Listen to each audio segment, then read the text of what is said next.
और न हम चुनौती देना चाहते हैं। पर मैं आपसे विनम्र प्रार्थना यह कर रहा हूँ कि विषय इतना गंभीर है और जो तथ्य आप और मैं और सारी राजस्थान की जनता पिछले लंबे समय से जानती है, जिस डॉक्यूमेंट पे आई हुई है, हम चाहते हैं कि ऐसे विषय को छोड़कर हम लोग चर्चा में आएंगे, ये हमारे लिए भी संभव नहीं है। मैं ये चाहता हूँ कि अगर आप चाहें तो पहले चर्चा हो, फिर उसके बाद आप सदन चलाएं, हमें कोई एतराज़ नहीं। लेकिन मैं सोचता हूं कि इनको भी तैयारी करने के लिए, क्योंकि जिस प्रकार के डॉक्यूमेंट है, जिस प्रकार के इनको कागज़ लेने होंगे, विभाग से भी लेने होंगे, मैं सोचता हूं इनकी अपनी परेशानी को समझ रहा हूं कि बिना तथ्यों के इकट्ठे के ये भी कोई जवाब एकदम सीधा दे देंगे, ये संभव नहीं है। मैं ये चाहता हूँ कि कल के लिए आप इस चर्चा के लिए कल रख दीजिए। आज हमारी अपनी भी मजबूरी है कि इतने महत्वपूर्ण विषय को हम ऐसे खाली तो नहीं जाने देंगे जिसके ऊपर सरकार कभी भी जा सकती है। जिन तथ्यों के आधार पर है, इस कारण से हम इसको इग्नोर भी नहीं कर सकते। हमारी भी अपनी स्थिति ये आई है कि जिन डॉक्यूमेंट के आधार पर एफआईआर दर्ज हुई और एफआईआर में जो रिकॉर्ड पर नाम पते आए हैं कि इन लोगों के वर्षन रिकॉर्डेड हुए हैं और उनके कारण से ये केस जो है वो एसओजी ने 3 एफआईआर दर्ज हुई है।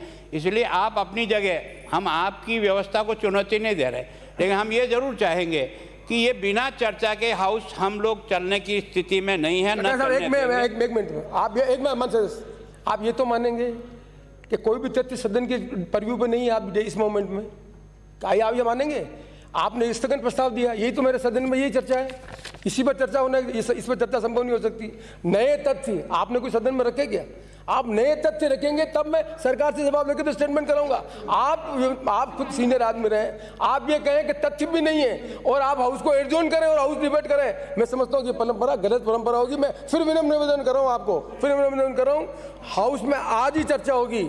आप जो तथ्य देते हैं मुझे दें, मैं सरकार से तथ्य लेकर आज ही टाइम फिक्स करूंगा कि आज भी उस पर चर्चा हो। लेकिन ये प्री कंडीशन हो कि नहीं साहब, हमारा इंपोर्टेंट सदन के पास क्या आज की डेट में कुछ भी नहीं है। आप जो एफआईआर है सदन के पास नहीं है। एफआईआर अगर बोलने की अनुमति देते तो हम सारी चीजें रख देते। माननीय सदस्य, अगर आप माननीय सदस्य, मैं किस पे बोलने की इजाजत देता आपको? अगर मैं किस पे बोलने की इजाजत देता? मेरा और माली माननीय सदस्य, मैं किस पे देता? स्थगन प्रस्ताव में रिजेक्ट किया मैंने, मैं किस पे बोलने देता? आप चाहते हैं 2 मिनट अपनी बात के खत्म कर लेते? आपका विषय इतना इंपॉर्टेंट है, स्थगन प्रस्ताव 2 मिनट बोल खत्म कर दो। आपका स्थगन प्रस्ताव का इंपॉर्टेंट विषय, इसमें आपने कोई लिखा है जो आपने एफआईआर के बारे में मेंशन किया है कि महेश जोशी की एफआईआर को कहीं लिखा आपने क्या? मुझे बहुत पसंद, राजनीति प्लीज आप मेरा मैं पढ़ लिया, मैं फिर दोबारा पढ़ता हूँ, फिर दोबारा पढ़ लेता हूँ, ध्यान से सुन लिया, फिर दोबारा पढ़ लेता हूँ, उस प्रस्ताव दोबारा पढ़ लेता हूँ, आप दोबारा पढ़ लेता हूँ। प्रदेश में चुने हुए जनप्रतिनिधि, विधायक, सांसद एवं केंद्रीय मंत्रियों के बिना अधिकृत प्राधिकार की स्वीकृति के पैमाने पर टेलीफोन टेप पर निजी मामला का मामला।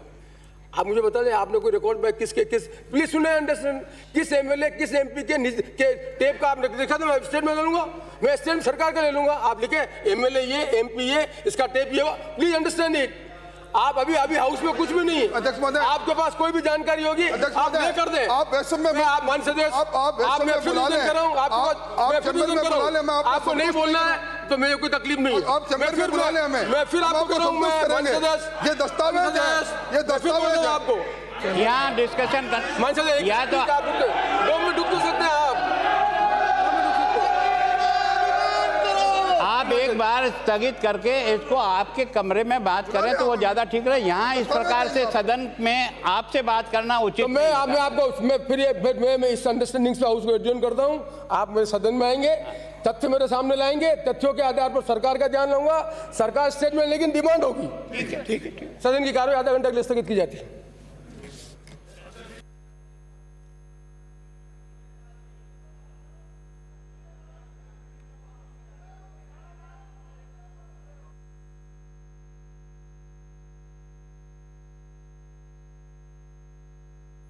एफआईआर दर्ज कराई, उस एफआईआर में फोन टैपिंग के कारण से ही कुछ लोगों के विरुद्ध